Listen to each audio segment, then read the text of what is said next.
লাল শক্তি নিউজের পর্দায় আপনাদেরকে স্বাগত। আমরা আছি সদা তৎপর আপনাদের সহযোগিতায়, রাত দিন 7 দিন।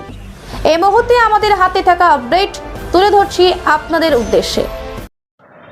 পানিসাগর মহকুমার অন্তর্গত উপতাকালী তহসিল মাঠে অনুষ্ঠিত হলো 57 যুবরাজ নগর মণ্ডলের উদ্যোগে ভারতীয় জনতা পার্টি দলের তরফ থেকে এক জনসভায় উপস্থিত ছিলেন রাজ্যের মাননীয় মুখ্যমন্ত্রী ডক্টর মানিক সাহা এবং সমাজ শিক্ষা ও সমাজ কল্যাণ দপ্তরের মাননীয় মন্ত্রী শ্রী টিঙ্কু রায়, ভারতীয় জনতা পার্টির রাজ্য সভাপতি রাজীব ভট্টাচার্য সহ দলীয় কার্যকর্তারা। পশ্চিম ত্রিপুরা লোকসভা আসনের শেষে পূর্ব ত্রিপুরা লোকসভা নির্বাচনের দিনক্ষণ যত এগিয়ে আসছে, শাসক দলের প্রচার ততই বেড়ে চলছে।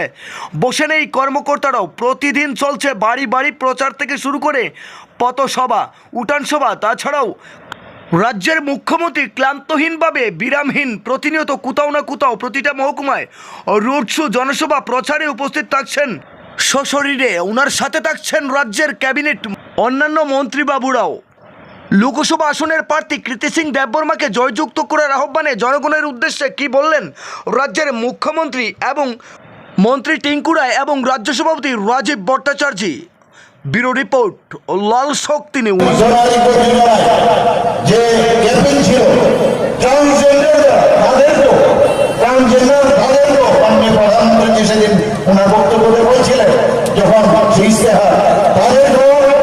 প্রধানমন্ত্রী জনারিত যোজনার আওতায় নিয়ে আসা হবে।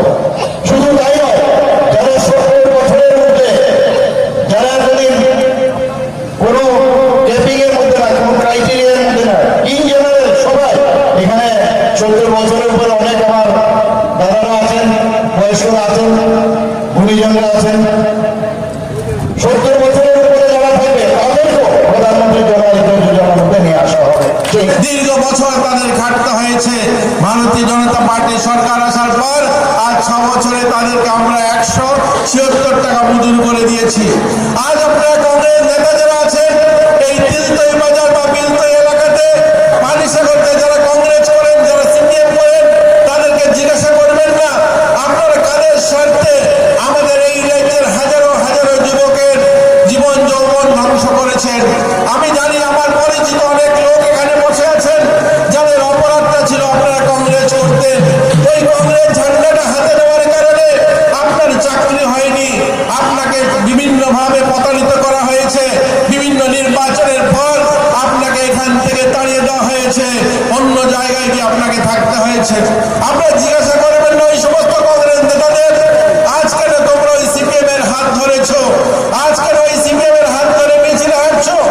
এই কত শত কংগ্রেস কর্মীদের নিজেদের রক্তের বিনিময়ে এই সরকারটার বিরুদ্ধে লড়াই করেছিল 25 বছর। আপনারা যারা কংগ্রেস করতেন, এখানে যারা আমার সামনে আছেন, আপনারা কি ভুলে গিয়েছেন পুরসরের কথা? কংগ্রেস করার অপরাধে তাকে প্রকাশ্য গুলি করে হত্যা করা হয়েছিল। আপনারা কি ভুলে গিয়েছেন পরিমল সাহার কথা? তাকে প্রকাশ্য দিবালোকে গুলি করে হত্যা করা হয়েছে। দক্ষিণ জেলার থেকে কমিউনিস্ট নেতারা এখানে আসে গণতন্ত্রের কথা বলেন। দক্ষিণ জেলায় ঋষ্যমুখী বিধানসভাতে আমরা একদিনে, আজ মাননীয় মুখ্যমন্ত্রী এখানে আসবেন, একটা শহীদ বেদি স্থাপন করেছিলাম। আমি আপনাদের কাছে বিনম্রভাবে অনুরোধ রাখব যে আসুন সবাই মিলে এই কংগ্রেস সিপিএম এর অশুভ আচরণকে আমরা সবাই মিলে প্রত্যাখ্যান করি এবং আগামী 26শে এপ্রিল আমার আপনাদের কাছে একটা ব্রহ্মাস্ত্র রয়েছে, সেই ব্রহ্মাস্ত্র প্রয়োগ করে ওই চোর, যারা অশুভ চোর, তাদেরকে উচিত শিক্ষা দিন, সেই আহ্বান করার জন্য আপনাদের কাছে এখানে সমবেত হয়েছে।